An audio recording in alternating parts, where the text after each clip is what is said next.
조진아, 내가 어떤 말을 해도 좋아. 하지만 제발 아빠를 모른 척하지는 말아다오.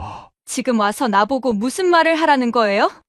30년 동안 아무 소식도 없던 사람이 갑자기 나타나서 아빠라고 하면 난 그냥 받아들여야 해요? 그땐 내가 떠날 수밖에 없었어. 우리가 너무 가난해서 너랑 엄마한테 제대로 된 삶을 줄 수 없었어. 그럼 왜 단 한 번도 돌아오지 않았어요? 내가 아빠가 필요할 때, 엄마가 병원에서 힘겹게 버틸 때, 난 혼자 세상을 견뎌야 했어요. 그게 더 나은 삶이었을까요? 안녕하세요. 실제 일어난 사연을 각색한 인생이 저녁빛 사연 채널입니다. 오늘은 백화점에서 30년 만에 친딸을 만나게 된 가명 박노인 씨가 어떻게 당당하게 자신을 지키고 감동적인 결말을 만들어냈는지 들려드리겠습니다. 구독과 좋아요, 알림 설정을 눌러주시면 앞으로도 억울함을 극복하고 인생의 교훈을 담은 사연들을 꾸준히 만나보실 수 있습니다. 사연 시작하겠습니다. 서울 강남의 고급 아파트.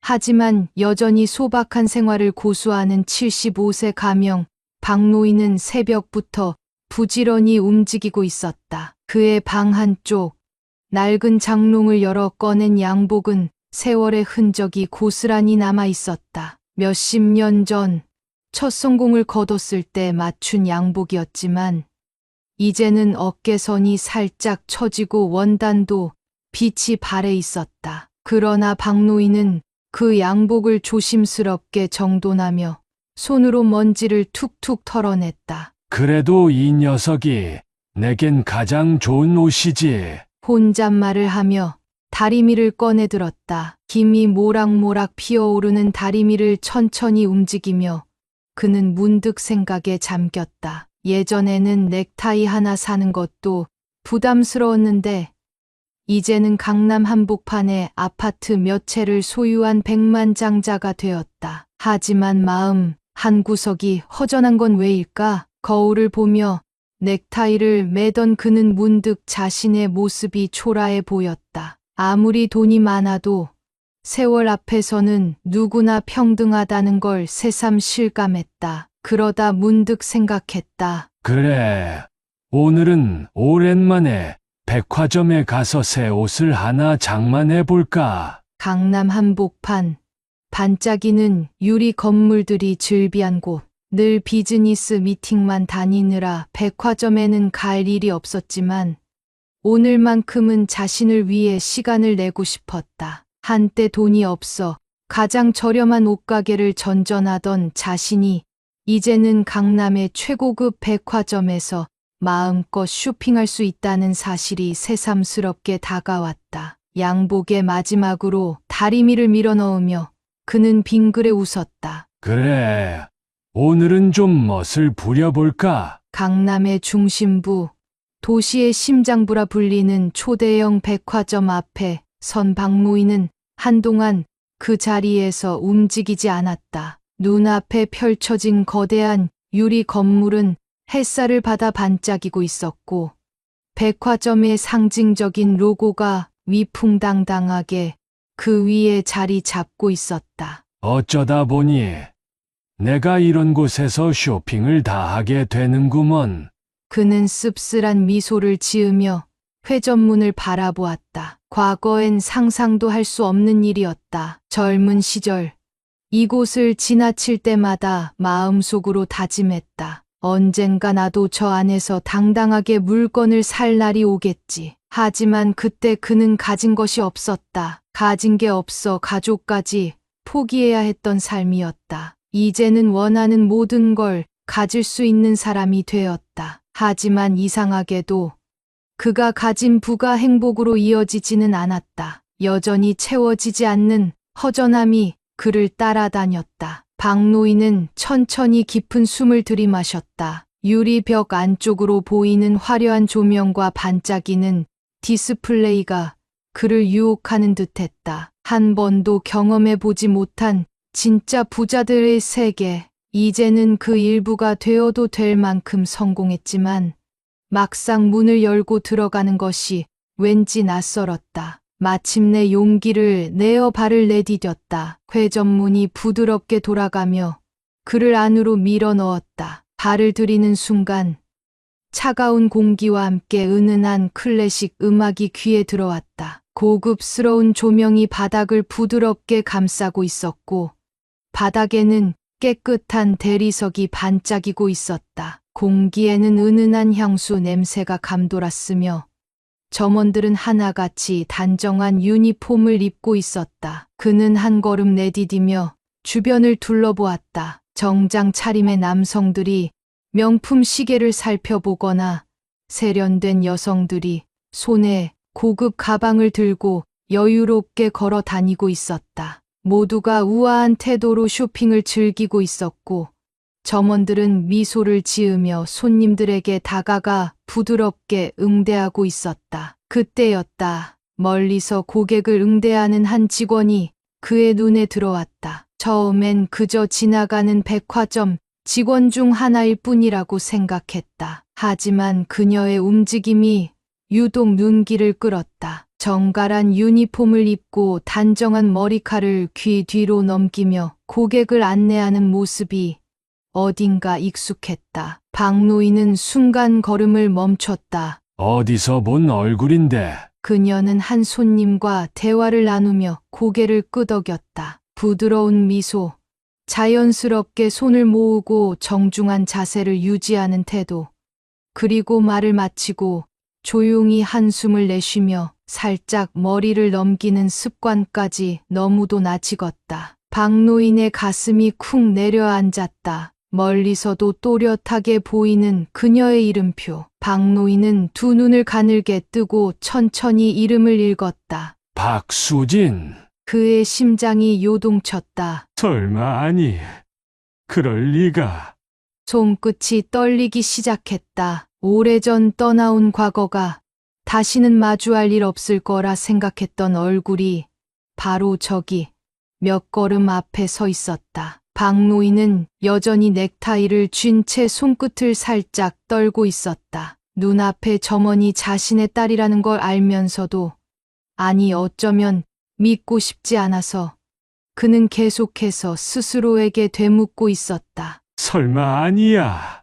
이렇게 우연히 만날 수가 있나? 30년이나 지났는데. 그런데 왜 저 눈빛이, 저 표정이. 하지만 그녀의 가슴팍에 달린 이름표가 다시 한번 그의 의심을 지워버렸다. 박수진. 그의 심장이 요동쳤다. 손끝이 저릿했다. 바로 눈앞에 서 있는 이 여성은 자신이 세상에서 가장 사랑해야 했던 존재. 그러나 가장 먼저 내팽개쳐버렸던 존재였다. 30년 전, 나는 이 아이를 두고 떠났지. 기억이 떠올랐다. 그날 비 오는 골목에서 수지는 15살 어린 손으로 그의 바지가랑이를 붙잡고 울고 있었다. 아빠, 가지 마. 제발 우리 버리지 마. 비에 젖은 그녀의 얼굴, 두려움과 슬픔이 가득 찼던 그 눈망울. 그때 그는 냉정하게 그녀의 손을 뿌리치고 돌아섰다. 가난에서 벗어나기 위해서, 더 나은 삶을 살기 위해서, 가족에게 초라한 가장이 되기 싫어서. 그리고 그는 돌아오지 않았다. 그 후로 한 번도 가족을 찾지 않았다. 그런데 지금 이렇게 만나다니. 그는 넥타이를 쥔 손을 살짝 쥐었다가 폈다. 머릿속이 어지러웠다. 심장이 빠르게 뛰었고 숨이 가빠졌다. 말해야 하나? 아니면 그냥 모른 척해야 하나? 그런데 그때 그녀가 다시 입을 열었다. 어떤 색을 찾으세요, 고객님? 너무도 자연스럽고 정중한 말투였다. 그녀는 정말 자신을 모르는 걸까? 아니면 알고도 모른 척하는 걸까? 박노인은 그녀의 얼굴을 똑바로 바라보았다. 아무리 세월이 흘렀어도, 아무리 얼굴이 변했다고 해도 부모는 자신의 자식을 알아볼 수밖에 없다. 그는 마침내 숨을 깊이 들이마신 뒤 떨리는 목소리로 말했다. 혹시 얼굴 좀 자세히 볼 수 있을까요? 순간 그녀의 손이 멈췄다. 그녀의 표정이 찰나의 순간 딱 굳었다. 눈동자가 흔들렸다. 손끝이 아주 미세하게 떨렸다. 그러나 그 반응은 불과 1초도 채 가지 않았다. 그녀는 곧바로 표정을 정리하더니 다시 고객을 대하는 프로다운 미소를 지었다. 죄송하지만 무슨 말씀인지 잘 모르겠어요. 그리고는 다시 한 번 물었다. 넥타이 색상을 도와드릴까요? 박노인의 심장이 무너져 내렸다. 알고 있구나. 수진이도 나를 알아봤어. 하지만 모른 척하는 거야. 그는 순간 뒷걸음질 칠 뻔했다. 눈앞에 딸이 자신을 외면하는 것 같아 숨이 막혀왔다. 그는 간절히 그녀의 표정에서 뭔가를 찾으려 했다. 하지만 그녀는 너무도 자연스럽게, 너무도 능숙하게 모르는 사람처럼 행동하고 있었다. 아니야. 내 착각일 수도 있어.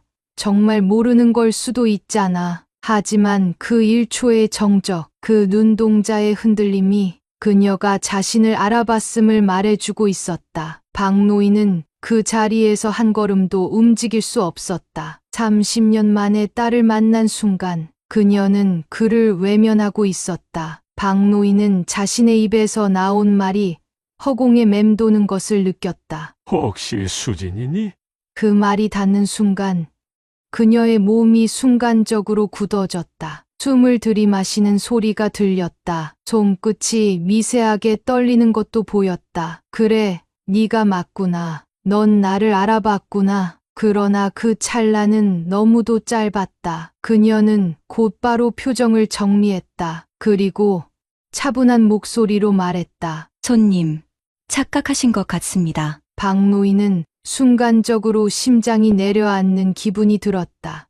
착각, 그는 그녀의 눈을 똑바로 바라보았다. 분명 딸이었다. 30년이 흘렀어도 그 눈빛은 변하지 않았다. 그러나 지금 그 눈빛에는 차가운 벽이 세워져 있었다. 박노인은 어쩔 줄 몰라 손끝으로 넥타이를 만지작거렸다. 아니야.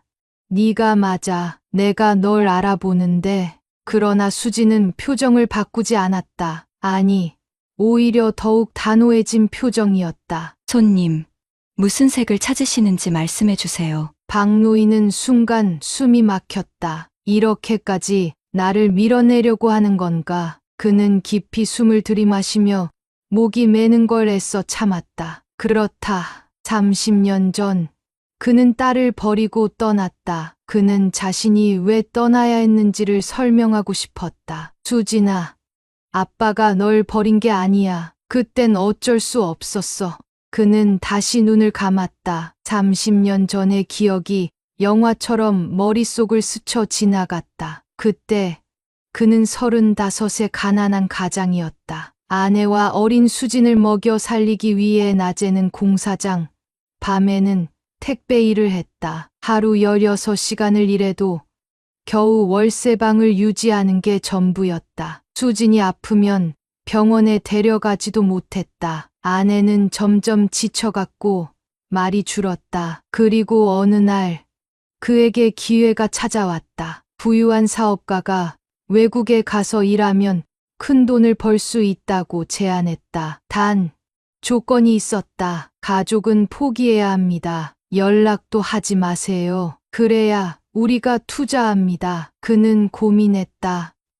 그러나 이렇게 살아서는 우리 모두가 망가질 거야. 결국 그는 선택했다. 잠시만 떠나자. 돈을 벌고 나서 다시 돌아와. 그땐 우리가 행복할 수 있을 거야. 그러나 그 선택은 돌이킬 수 없는 실수가 되었다. 그가 떠난 후 아내는 끝내 이혼을 결정했다. 그는 돈을 벌었지만 돌아올 수 없었다. 그가 돌아왔을 땐 가족은 사라진 뒤였다. 그 후로도 그는 계속 가족을 찾았다. 하지만 수진과 아내는 어디론가 떠났고 그는 연락할 방법을 잃어버렸다. 그렇게 30년이 흘렀다. 그리고 지금 30년 만에 그토록 찾아 헤매던 딸이 눈앞에 있었는데 그녀는 자신을 모르는 척하고 있었다. 박노인은 다시 현실로 돌아왔다. 손끝이 시렸다. 그는 떨리는 목소리로 다시 말했다. 수진아, 네가 맞잖아. 아빠애야. 그러나 그녀는 미동도 하지 않았다. 다만 아주 잠시 그녀의 눈에 눈물이 고이는 것을 보았다. 하지만 그녀는 이내 고개를 살짝 돌리더니 단호하게 말했다. 죄송하지만 손님, 넥타이를 도와드릴까요? 박노인은 한순간 숨이 막혔다. 그가 찾아 헤매던 딸이 그를 외면하고 있었다. 그녀의 목소리는 단호했고 표정은 냉정했다. 그는 가슴이 철렁 내려앉는 기분이 들었다. 분명히 그녀의 눈동자가 흔들리는 걸 보았지만 그녀는 자신을 철저히 밀어내고 있었다. 그럴 만도 하지. 나는 아버지라고 부를 자격도 없는 사람이니까. 하지만 그가 이렇게 쉽게 물러날 수는 없었다. 이렇게 다시 만난 기회를 놓쳐버린다면 두 번 다시는 딸을 볼 수 없을지도 모른다. 박노인은 자신의 옷깃을 부여잡았다. 손끝이 떨렸다. 이렇게 30년이 흘렀는데, 이렇게나 가까이 있는데, 그녀가 자신을 인정하지 않는다면 그는 끝까지 가족을 잃게 될 것이다. 그렇게는 할 수 없었다. 수진아.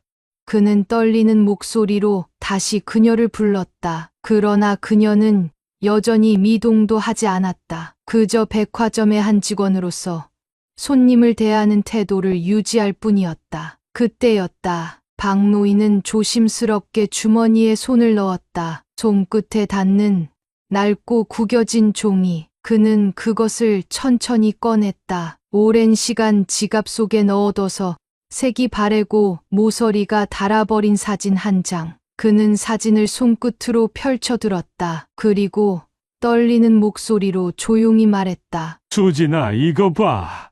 사진 속에는 한 여자가 아이를 안고 있는 모습이 담겨 있었다. 아이는 한바구음을 짓고 있었고 여자는 사랑스럽게 그 아이를 바라보고 있었다. 그리고 사진 한쪽 어색한 미소를 짓고 서 있는 남자. 그 남자가 바로 박노인이었다. 그가 떠나기 전 마지막으로 함께 찍었던 가족 사진. 그가 가지고 있는 가족의 마지막 흔적. 박노인은 사진을 조심스럽게 그녀 앞에 내밀었다. 네가 혹시 날 기억하지 못해도 이 사진은 기억할 거야. 그 순간 수진의 눈이 커졌다. 그녀는 처음으로 표정을 감추지 못했다. 그녀의 시선이 사진으로 향했고 입술이 살짝 떨렸다. 그러나 그녀는 이내 고개를 돌렸다. 손님, 사진을 집어넣어 주세요. 박노인의 손이 공중에서 떨렸다. 그는 믿을 수 없다는 듯 딸을 바라보았다. 수진아, 아빠가 정말 미안하다. 그의 목소리는 갈라졌다. 그는 한 발짝 다가가며 애절한 눈빛으로 딸을 바라보았다. 아빠가 정말 잘못했어. 너를 두고 떠난 거. 네가 얼마나 힘들었을지, 얼마나 아팠을지 이젠 안다. 정말 미안하다. 내 딸아. 그의 눈에 눈물이 맺혔다. 이제라도 아빠를 용서해 줄 수 있겠니? 박노인은 간절한 눈빛으로 딸을 바라보았다. 이제 선택은 그녀에게 달려 있었다. 30년 동안 그가 꿈꿔왔던 순간, 그는 딸의 대답을 기다리고 있었다. 박노인은 숨을 죽이며 딸의 반응을 기다렸다. 수지는 사진을 본 이후로 계속 입술을 깨물고 있었다. 그녀의 손끝이 떨리고 있었다. 하지만 그녀는 여전히 고개를 숙인 채 아무 말도 하지 않았다. 박노인은 간절한 눈빛으로 딸을 바라보며 다시 한 걸음 다가갔다. 수진아, 제발 네가 어떤 말을 해도 좋다. 화를 내도 좋고 원망해도 좋으니까 아빠한테 뭐라도 말해주겠니? 그녀는 움찔했지만 여전히 아무 말도 하지 않았다. 박노인은 조용히 딸을 바라보며 다시 한번 입을 열었다. 아빠는 네가 어디에 있는지 몰라서 너를 찾고 싶어도 찾을 수가 없었어. 널 버린 게 아니야. 그땐 정말 그럴 수밖에 없었어. 수진의 어깨가 미세하게 흔들렸다. 그녀는 깊이 숨을 들이마셨다. 그리고 아주 천천히 마침내 고개를 들었다. 눈앞에 놓이는 자신이 기억하는 아버지와는 많이 달라져 있었다. 기억 속의 아버지는 젊었고 강했다. 하지만 지금 그녀 앞에 있는 아버지는 늙고 초라하고 떨고 있었다. 그의 눈에는 후회와 간절함이 서려 있었다. 그때 그녀는 깨달았다. 이 사람이 정말로 후회하고 있다는 것을. 아버지가 자신을 두고 떠난 그날 이후 그녀는 매일 아버지를 원망하며 살았다. 왜 우리를 버렸을까? 우린 왜 이렇게 살아야 했을까? 하지만 지금 이 순간 그녀의 앞에서 이렇게까지 간절히 손을 내미는 아버지를 보니 30년 동안 가슴속에 쌓였던 응어리가 흔들리는 기분이 들었다. 그는 분명 잘못했다.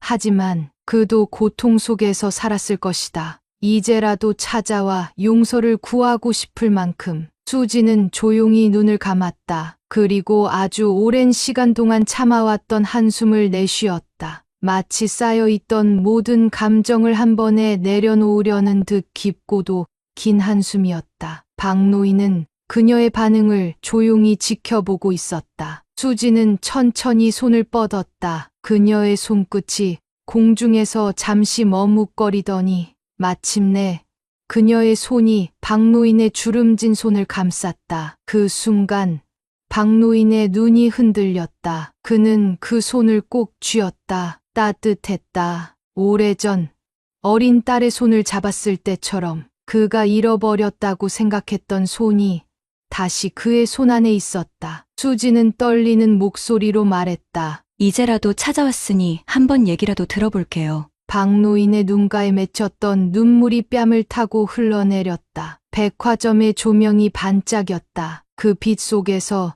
두 사람의 눈시울도 함께 반짝였다. 멀리서 캐럴이 흘러나왔다. 사람들은 각자의 쇼핑을 즐기며 분주히 오갔지만 그 순간만큼은 오직 두 사람만이 존재하는 공간 같았다. 30년 만에 아버지와 딸은 다시 연결되었다. 박노인과 수지는 한동안 아무 말도 하지 않았다. 서로의 손을 마주 잡은 채 30년이라는 시간이 만들어낸 거리와 감정을 조용히 음미하고 있었다. 박노인은 손끝으로 딸의 손을 느꼈다. 어린 시절 작은 손으로 아빠의 바지를 붙잡고 가지마 라고 울던 그 아이의 손이었다. 그 손이 이제는 성인의 손이 되어 있었다. 수많은 고난을 겪으며 세월의 흐름 속에서 강해진 손이었다. 수진아, 정말 미안하다. 박노인의 목소리는 떨렸다. 아빠가 그때 떠나지 않았다면 네가 이렇게 힘들지 않았을 텐데 아빠가 다 망쳐버렸어. 수지는 조용히 박노인의 얼굴을 바라보았다. 30년 전 그녀를 떠났던 아버지. 그때는 분노와 원망뿐이었다. 하지만 지금 눈앞의 아버지는 더 이상 자신이 기억하는 그 사람이 아니었다. 그는 자신이 저지른 실수에 짓눌린 채 살아온 사람이었다. 그는 딸을 버렸다고 생각했지만 사실은 그 후로 단 한 순간도 딸을 잊지 못하고 살았던 사람이었다. 수지는 잠시 침묵하다가 아주 천천히 입을 열었다. 아빠가 떠나고 나서 엄마랑 저 정말 힘들었어요. 박노인은 고개를 떨구었다. 엄마는 많이 아팠어요. 저도 아빠 없이 사는 게 싫었어요. 세상이 너무 잔인하게 느껴졌어요. 그녀는 숨을 고르며 말을 이었다. 한때는 아빠를 정말 원망했어요. 우리가 이렇게 힘든데 아빠는 어디서 뭐하고 있을까? 한 번이라도 우리를 생각하긴 했을까? 박노인의 손끝이 미세하게 떨렸다. 아빠가 정말 잘못했다, 수진아. 한 번도 안 미안했던 적이 없어. 하지만 그땐 내가 떠나는 게 너희한테 더 나은 길이라고 생각했어. 정말 어리석었지. 그는 깊이 숨을 들이마셨다. 하지만 아빠는 네가 어디에 있는지 몰라서 네가 어디서 어떻게 살고 있는지 알 수가 없어서 한 번도 널 찾을 수가 없었어. 그는 조심스럽게 주머니에서 다시 낡은 가족 사진을 꺼냈다. 난 이 사진 하나로 살았어. 그때 떠나던 날도, 그리고 그 후로도 널 잊은 적이 단 한 번도 없었어. 수지는 조용히 사진을 내려다보았다. 세월이 흐른 사진 속에 어린 자신이 밝게 웃고 있었다. 그때 우리 정말 행복했었는데. 눈물이 핑 돌았다. 하지만 수지는 참았다. 그리고 다시 아버지를 바라보았다. 아버지의 얼굴에는 후회와 미안함이 서려 있었다. 그는 자신의 실수를 인정했고 용서를 구하고 있었다. 그리고 이제는 정말로 딸을 만나고 싶어 하는 눈빛이었다. 수지는 한참을 망설였다. 그녀는 30년 동안 기다려왔던 이 순간을 어떻게 받아들여야 할지 몰랐다. 하지만 그녀의 가슴 깊은 곳에서 묵직했던 감정이 천천히 녹아내리는 걸 느꼈다. 그녀는 아주 작은 목소리로 말했다. 아빠, 박노인은 깜짝 놀라며 그녀를 바라보았다. 아직 완전히 용서할 자신은 없어요. 하지만 그녀는 살짝 떨리는 목소리로 말을 이었다. 이제라도 다시 한번 아빠를 알아가 보고 싶어요. 그 순간 박노인의 눈에서 눈물이 흘러내렸다. 그는 울음을 참으려 했지만 30년 동안 쌓아온 감정이 한순간에 무너졌다. 정말 그래도 괜찮겠니? 수지는 조용히 고개를 끄덕였다.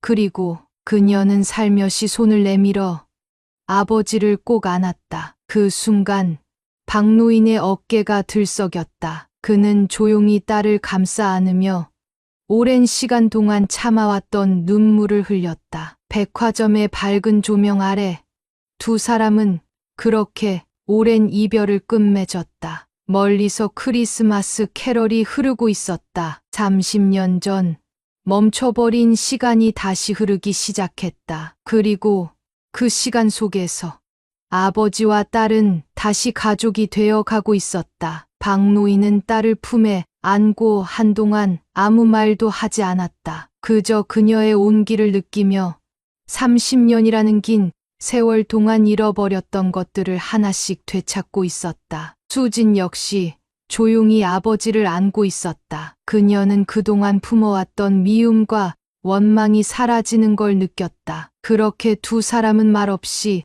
서로를 꼭 껴안고 있었다. 멀리서 백화점에 캐럴이 흘러나오고 사람들은 크리스마스 쇼핑에 분주했지만 그 순간 그들에게 세상은 오직 둘만 존재하는 듯했다. 수진아, 이제라도 내 마지막 남은 삶을 네 곁에서 살고 싶다.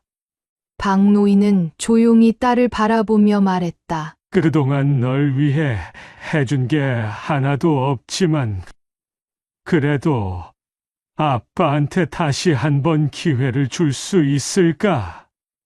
수지는 아버지의 깊은 눈빛을 바라보았다. 그의 눈에는 후회뿐만 아니라 간절함이 담겨 있었다. 그녀는 잠시 망설였다. 그의 빈자리를 탓하며 살아온 30년이었다. 그러나 지금 눈앞의 아버지는 그때와는 다른 사람이었다. 그녀는 아주 천천히 고개를 끄덕였다. 저도 다시 한번 아빠를 믿어볼게요. 박노인은 그 말을 듣자 다시 눈물을 삼켰다. 그의 얼굴에는 깊은 감격이 번졌다. 고맙다, 정말 고맙다, 수진아. 그는 한 손으로 주머니를 더듬어 작은 서류 봉투를 꺼냈다. 그리고 그것을 조심스럽게 딸에게 건넸다. 수진이 봉투를 펼치자 안에는 여러 장의 문서가 들어 있었다. 부동산 증서, 주식 증권, 그리고 한 장의 유서. 박노인은 딸의 손을 꼭 잡았다. 아빠는 돈이 많아도 행복하지 않았다. 널 잃은 뒤로 그 어떤 것도 의미가 없었으니까. 그는 잠시 말을 멈추고 조용히 딸을 바라보았다. 난 그동안 벌어온 돈을 거의 쓰지 않았어.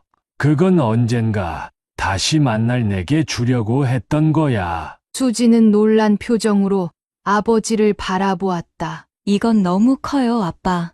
저는 그러나 박노인은 조용히 고개를 저었다. 이건 네가 받아야 해. 이건 내 마지막 부탁이야. 수지는 문서를 손끝으로 만지며 잠시 생각에 잠겼다. 그녀는 돈이 필요해서 아버지를 찾은 게 아니었다. 하지만 이 서류 속에는 단순한 재산이 아니라 아버지가 그녀를 위해 남기고 싶었던 마음이 담겨 있었다. 그녀는 조용히 눈을 감았다가 다시 떴다. 그리고 아주 천천히 고개를 끄덕였다. 아빠가 제게 주고 싶은 게 돈이라면 그보다 먼저 아빠의 시간과 마음을 받고 싶어요. 하지만 아빠가 정말로 저를 위해 남겨둔 거라면 감사히 받을게요. 그리고 그만큼 아빠와 함께하는 시간도 소중히 간직할게요. 박노인은 그제야 안도의 미소를 지었다. 고맙다. 이제야 정말 가족이 된 것 같구나. 그는 딸의 손을 꼭 쥐었다. 우리 이제 남은 시간만큼은 함께 행복하게 살자. 수지는 살짝 웃으며 고개를 끄덕였다. 네, 아빠. 그 순간 백화점의 샹들리에가 더욱 밝게 빛났다. 멀리서 캐럴이 흘러나오며 행복한 연말 분위기가 더욱 짙어졌다. 아버지와 딸은 마침내 모든 오해를 풀고 진정한 가족이 되었다. 그렇게 두 사람은 긴 세월을 돌아 다시 하나가 되었다. 그리고 남은 생은 더 이상 후회 없이 함께 행복하게 살아가기로 했다. 30년 만에 그들은 다시 진짜 가족이 되었다. 여러분은 박노인 할아버지와 딸 수진의 감동적인 재회 어떻게 생각하시나요? 여러분의 생각을 댓글로 남겨주세요. 오늘 사연은 여기까지입니다. 구독, 좋아요, 알림 설정을 눌러주시면 꾸준히 따뜻하고 감동적인 실화 사연을 받아보실 수 있습니다. 다음 영상에서도 더욱 공감 가는 이야기로 찾아뵙겠습니다. 시청해 주셔서 감사합니다.